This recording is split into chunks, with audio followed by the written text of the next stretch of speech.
Mbote bandeko nyonso oyo bozali kolanda ngai pe bolandaka ngai à travers réseaux sociaux na internet natindeli bino mbote na kombo na nzambe aza likolo na banzambe nyonso kombo na ye Yesu Kristo. Bon, lelo nakoloba sujet moko pe na lobelaki yango na bamikolo eleki ezali mingi sujet oyo toyebelaka ko prévenir pe ko détecter ba maladie mingi oyo eyaka na nzela ya biloko toliaka tolanda bandeko. Lelo nakosala boye omoni moto okoki kolobela bato makambo te soki odevelope expérience ya likambo wana te. Bon, nga nalobi mingi makambo ya biloko ya kolia po sujet oyo na corps de Christ ya biso bato ya bamangala mingi balobelaka yango te. Nayebi te eloko nini epusa bato baloba yango te parce que badevelopa philosophie au concept oyo ke soki osombi biloko ya kolia lokolo oza mwana na nzambe il suffit kaka obondela mpona yango alemakila na Yesu ye esopi yango mpe esanctifie biloko wana mpe okozala na yo malamu. Ezali faux concept bandeko. Baprincipe ya nkolo echange na yango te. Soki baprincipe echange te, donc okoki kosomba biloko te ke eza biloko ya mabe oye obondeli eza malamu te. Donc oza kose détruire, ozali kotika nzoto na yo ezala rongé par eloko yo oyebi te pe ozali na compréhension na yango te. Yango lelo nakosala lien personnel ya neti pe koloba sur témoignage ya santé. Ngai nazalaka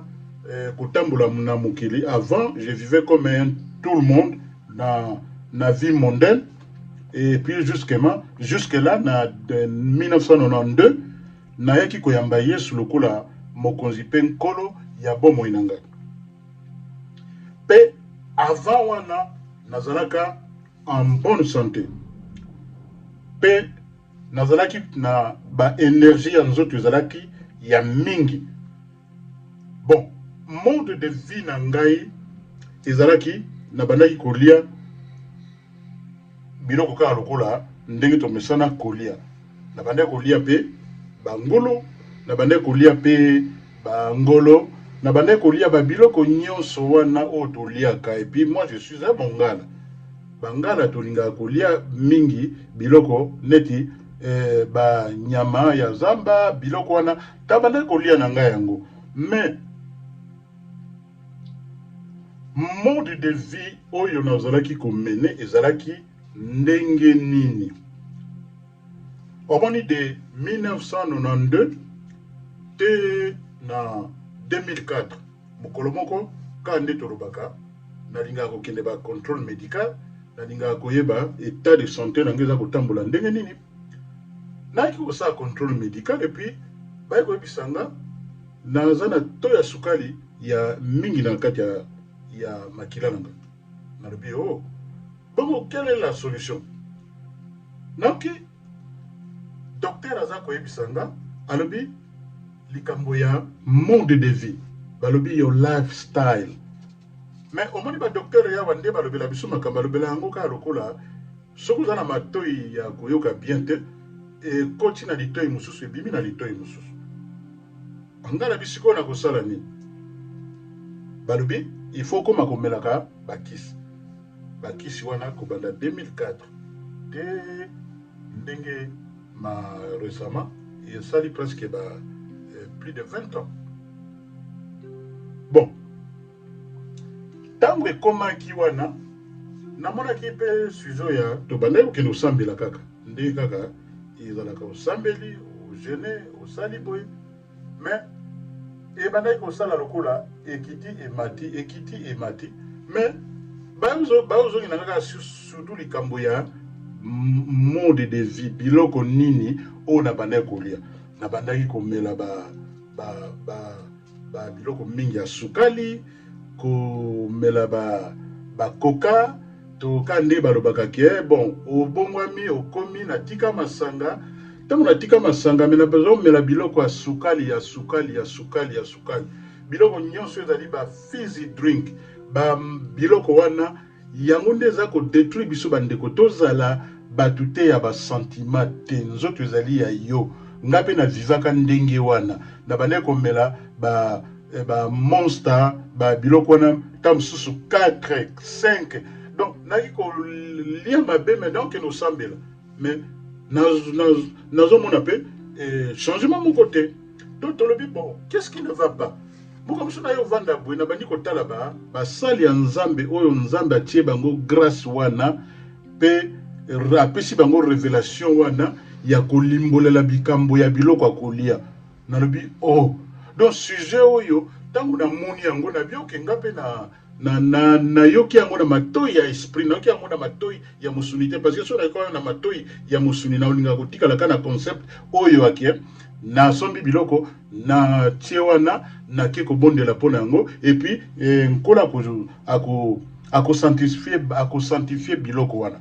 donc mode de vie kolia biloko ya sukali na mboka oyo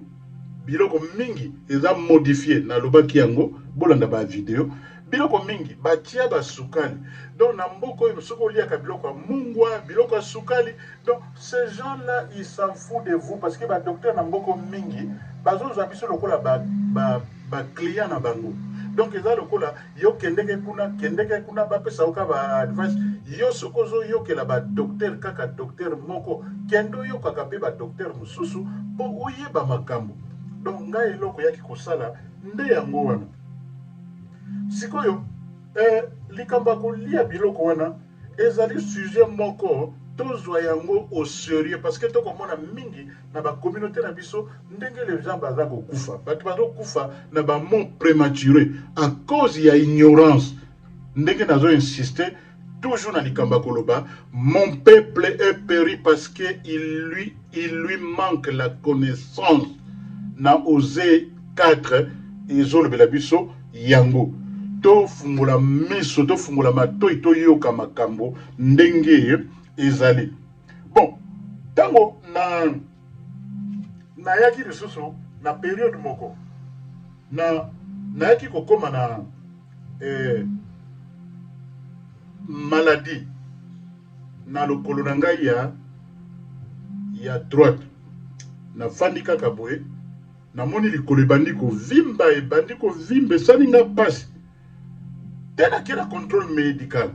omoni nga nakendeka na bacontrôle médical mingi soki omoni moto aza en bonne santé il faut landelaka santé na yo très bien santé na yo eleki na bilamba to kosombaka ya bashere oyo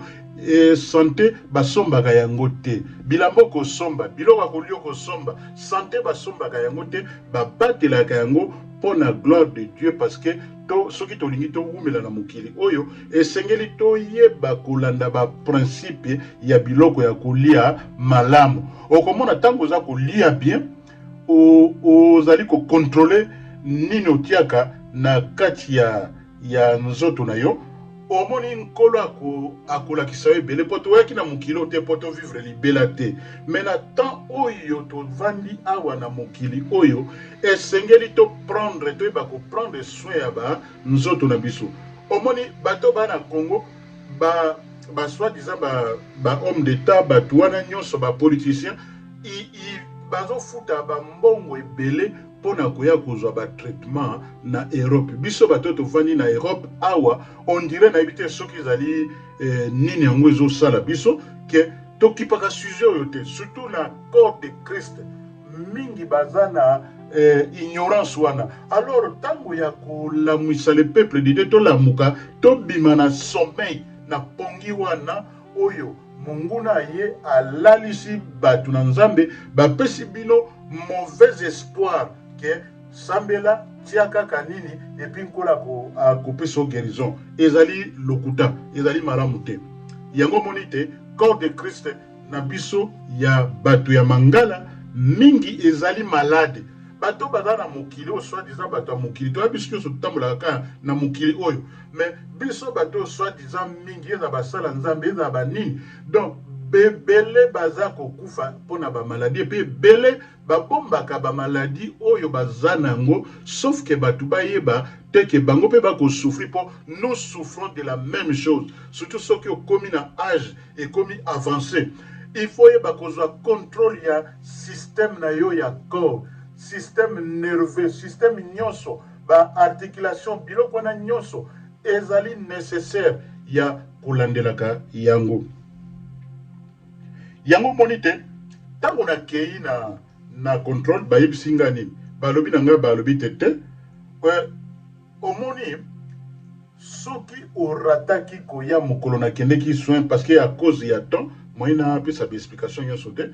balobi na nga ke ndenge nayaki wana soki nayaki mokolo wana te nalinga kozwa AVC to nga ezala complètement paralysé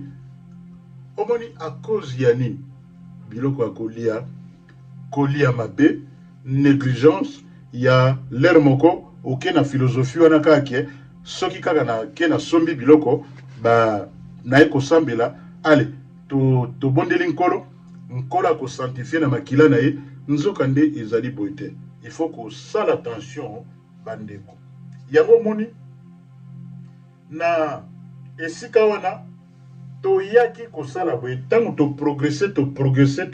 tokomi na 2021 tango ya covid 2019 nde na déplaçaki nazalaki so na East London te tokomaki na kote ya Wembley mwana ye kobimela ngai ayebisi ngai alobi papa namoni modeli yo ozolia biloko modeli yo oza kozwa nzoto na yo oyebi ke maladi moko ekoya awa ekofrape bato na bimwana makambo nini yo ozoloba yobi te ke ngai nazala mokolo na vie alobi papa tolingi tomona yo ovivre molai na mokili mpo tocelebre yo likambo nini fo osalaka mwa sport alobi tambolaka na makolo salaka nini nasi bomonaki yango oyebi biso na ntango ya covid wana tozalaki kokende kaka tolamuki toke kokima mbango totamboli tosali basport donc yango toye komona batragédie oyo ezwaki bato ebele bato bakomi kokufa bato bakomi kokende tobi o nini balobi ke maladi oyo ya covid oyo omoni eloko bazoloba na biso bazoloba kende zwa batonga eza mabe te ye balobi eloko bazoloba mingi babomba likambo ya biloko ya kolia balobi so ozolia mabe ekoki koréduire niveau ya système immunitaire na yo ya nzoto soki ezali compromis oyebi ke bato ebele basala bango baopération na bamakolo tokomi komona lelo bano ya biso mingi bazolobela yango likambo ya mwana botamaki mobali ake komikomisa mwasi mwana botamaki mwasi ake komikomisa mobali eske baparent toyebaka yango bakendeka na badokter wana bake bamodifie bahormone ya nzoto na bango eza sujet moko ifu totelemaka tolobelaka bana na biso parce que toza na bana génération na bango bakoraisonne lokola génération na biso te biso toza na bagénération oyo se communiquaka entre nous mais bango bakendeka mingi koyoka na système éducation oyo et compromettre bato tie bato na forme ya intellectualisme oyo ezali ko détruire moto akosala likambo balobi eloko nyonso ningo sala na yo mais conséquence c'est toi-même qui va souffrir donc yango moni faut éviter babiloko oyo donc tango toyaki kokoma na période wana nabandi kotambola nabandi kosala sport nabandi kosala nini donc naza na batémoignage tellement ebele ya kolobela mais faute de nini temps yango moni ye kopousse nga te naloba eloko oyo po te to apprendre biso nyonso ngai nde omoni nazali awa naza moto ya nzambe nakoloba te ke nayebi makambo nyonso te mosala na ngai nazali na ministère apostolique juste kobâtir bato le reste bato basalaka biloko neti ya ministère prophétique eza bamission na bango oyo basalaka baministère ya pastoral baza na makambo na bango o pe basalaka ba ministère ya enseigner tout le peuple de Dieu ba pe na makambo po eza na 5 différents ministères mutu na mutu aza na rôle na ye mais to ko sala ta eloko moko yo pe sindambu oyo kuna zwindambu oyo kuna zwibu ezali mpona etonga le corps de Christ na ba différents niveaux ya ba société na biso tozali ko vivre na ba mboka oyo omoni donc yango moni tangu na yaki ko comprendre ba makambo wana na moni biloko lokola ba sukali na nzoto ezali diminuer ba makambo mingi na nzoto ezali diminuer surtout soko zwi ba diabète ya type 2 wana ezaka mingi pona poids soko ozana kilo mingi na nzoto okoki ko réduire yango soko sali ba activité vie proactive non oza ko bouger mingi ezali bien posa ko se contrôler de temps en temps okende pe ko sa ba contrôle lokola ba makila na yo ba organe intérieur na yo nyonso nga sala kango na sala ka biloko na nyonso même dernièrement awa na kende ki ko sa contrôle na ko ki koto ya gauche ezali ko sala nga bien te na kei na ba docteur ba yesinga bino il faut to sala yo examen ya makila na ki ko sala examen ya makila ba bito to ba niveau ya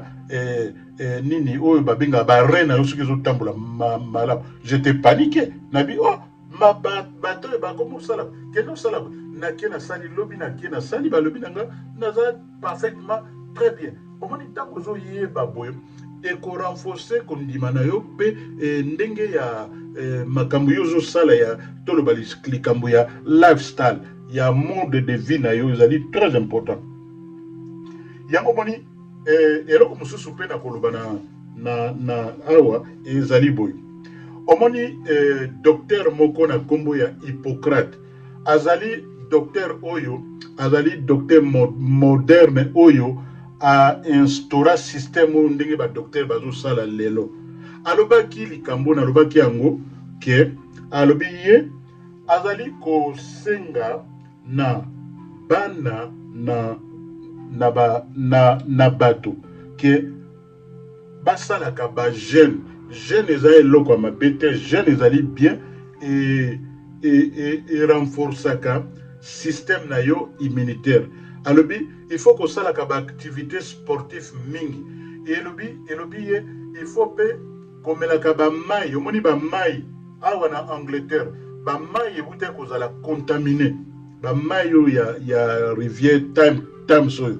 ezaki contaminé ba mai wana soki bomeli yango ezo créer ba problème de santé ba mauvaise bactérie yango il faut komelaka ba mai yo mingi eza pire soko meli mai ya pire ko purifier corps pe esprit pe âme na yo pe kozala malamu omoni ndenge elobi na mokanda na Jean que je souhaite que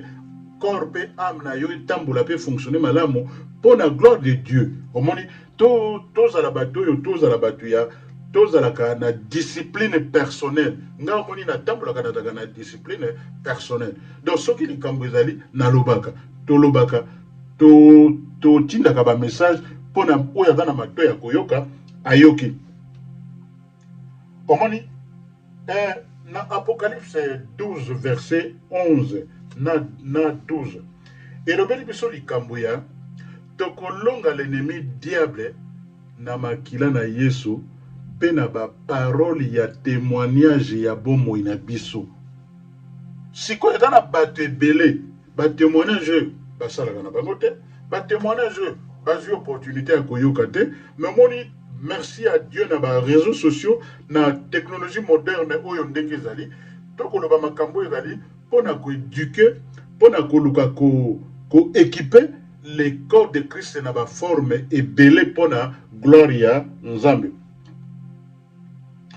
oyebi ke récemment baloyaki koyebisa biso na ba journal na média ke ba fruit mingi oyo toliaka awa na Angleterre ezali komemela bato ba maladie ya cancer